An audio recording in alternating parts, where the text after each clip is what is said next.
Creating UGC content is one of the most popular ways to make money online. Something that I've really been focusing on for the past year, and I've created pretty much another income stream, and I've been able to make thousands of dollars creating UGC content for brands and businesses. In this video, I'm going to break down the steps to becoming a UGC creator and how you can start making money. If you're new here, welcome. My name is Adrian. I'm a full-time creative entrepreneur, and I help people just like you monetize their skills and passions to make money online.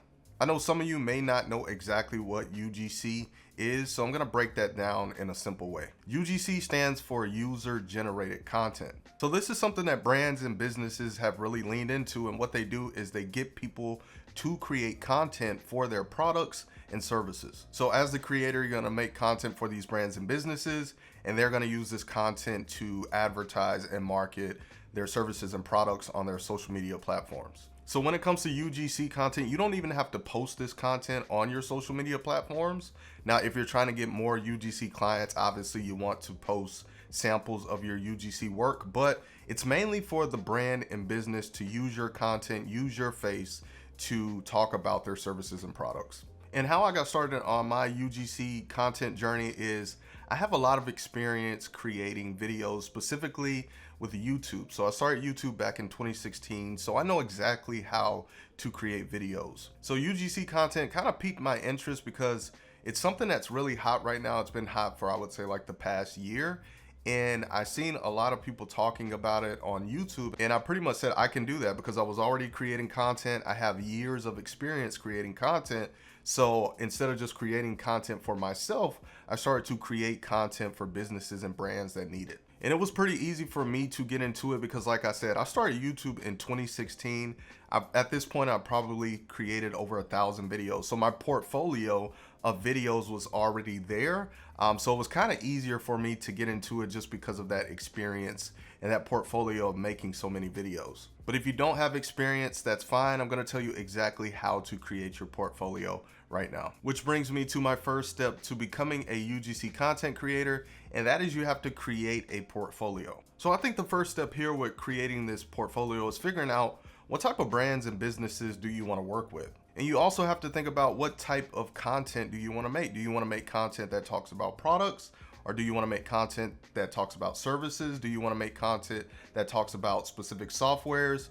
You need to know these things so you can craft your portfolio around these things so you can actually attract those brands and businesses that you want to work with. So let's say I wanted to work with, a fitness brand or business, specifically with workout equipment. So what I would personally do is I would purchase or find some kind of way to get some workout equipment, and I would film videos about that workout equipment. So now those are my portfolio pieces of videos. Maybe I could do a how-to video of how to perform the exercise on that equipment. I could do a video that shows assembly. I could also do a video just showing my experience and talking about my experience using those specific pieces of equipment. Now, you don't necessarily have to go out and buy specific things. You could just use things that you have in your home. But obviously, if you don't have these things at home, then you may have to make some purchases, just a small investment to build up your portfolio. Now, creating this portfolio is key because it's going to increase your chances of getting hired. If you don't have work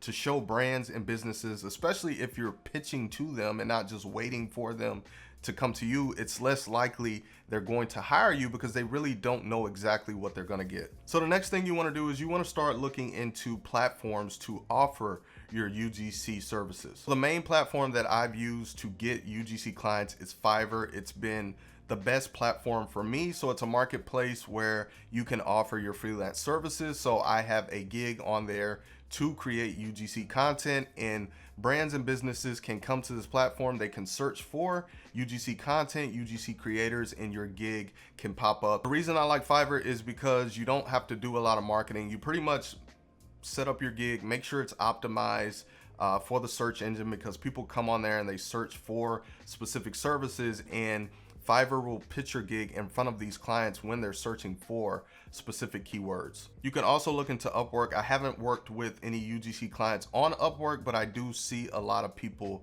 looking for that service on Upwork. Now, Upwork is a little different. You're pretty much going to be submitting proposals to jobs. So You'll have brands and businesses come on Upwork. They'll submit a job posting that could be, they're looking for a UGC content creator for their products. And then you can search for these job postings and you can apply to them.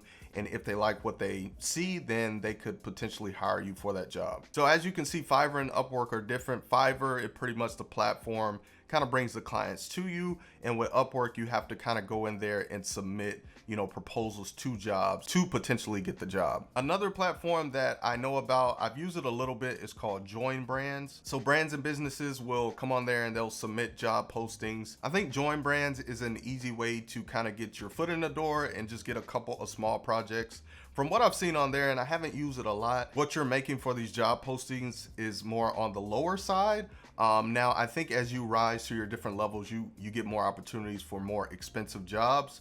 But like I said, I haven't used it too much, but it's just little quick, easy jobs that you can get on there to kind of build up your portfolio of UGC content. Now, if you don't want to use these platforms to get your UGC clients, you can also pitch yourself and reach out to brands and businesses. Now, this is something, to be honest, that I haven't really done just because I don't need to do it, because I'm at the point to where brands and businesses reach out to me pretty much every single day.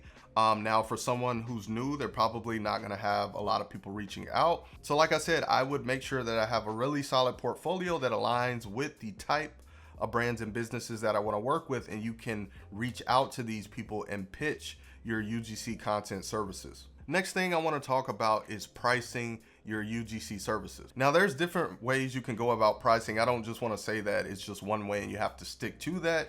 You could be more of a UGC creator where you do custom packages just based on the specific client's needs. Or you could have pre-made packages or like a price list that lists, let's say, maybe 3 different prices that you have for that service. Just for reference, I've been doing this for a couple of years, and for my lower end pricing, I'll do a quick under a minute video and I may charge, let's say, like $40. And then on the high end, I've done some projects that are as high as $400. To me, it really depends on the project and the work that's going to go into it, because all clients have different needs. Some videos, they may just want a quick 30-second vertical video that's not going to take long. It's not going to take a lot of editing. On the other end, you may have a client that's looking for specific editing, specific B-roll shots. So I would say just take into account, when it comes to pricing, the amount of work that's going to go into that project and the amount of time to complete that work. So the last thing I want to talk about is, how do you actually take payments from clients? So let's say you're using one of these freelance platforms that I talked about. I talked about Fiverr, Upwork, Join Brands.